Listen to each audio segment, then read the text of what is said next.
Hey, how's it going, fam? Welcome to today's segment of Tuesday Seeds. Today, Uriah Israel will be sharing with us some key tips and insights on how to grow watermelon this time of year. So please stay tuned.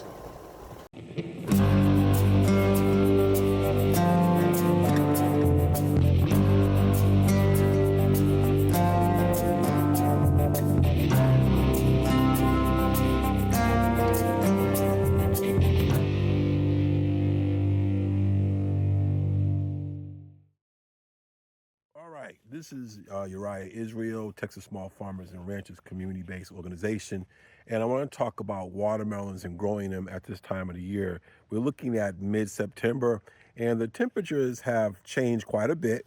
The sun is going down right now a lot earlier than it was at the peak season of summer. We're looking at about 7 o'clock, and the sun is going down. We're waking up, and the temperatures are pretty cool. We're looking at about 64 degrees when I wake up in the morning, which is sometimes you think you're going to need a sweater when you come out here, right? So 4 things to consider if you are trying to grow watermelons at this time of the year. The first thing you want to think about is the climate. I just went over that pretty well. Watermelons need a soil temperature of about 70 to 90 degrees. If it gets colder than that, 65, the watermelons will not grow the way that they should grow. Okay, and that could definitely they might need a longer time to grow.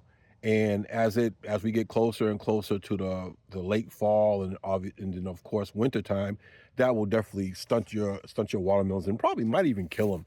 Right.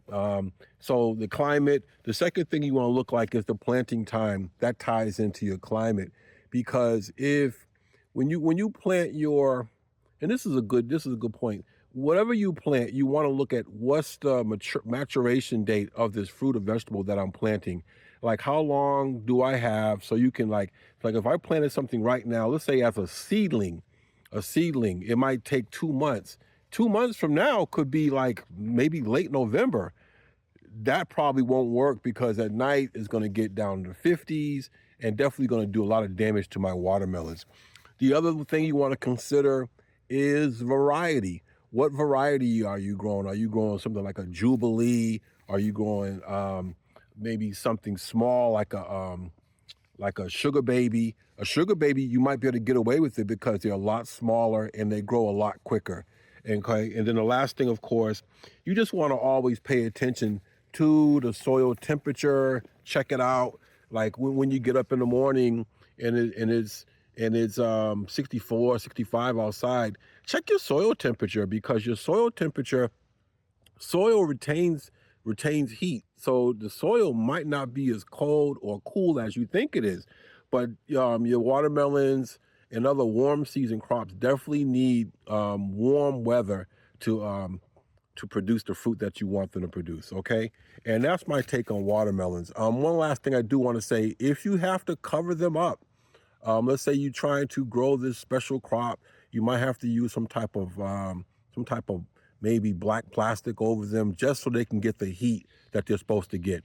And if I lived in a better climate, I would definitely grow them all year long.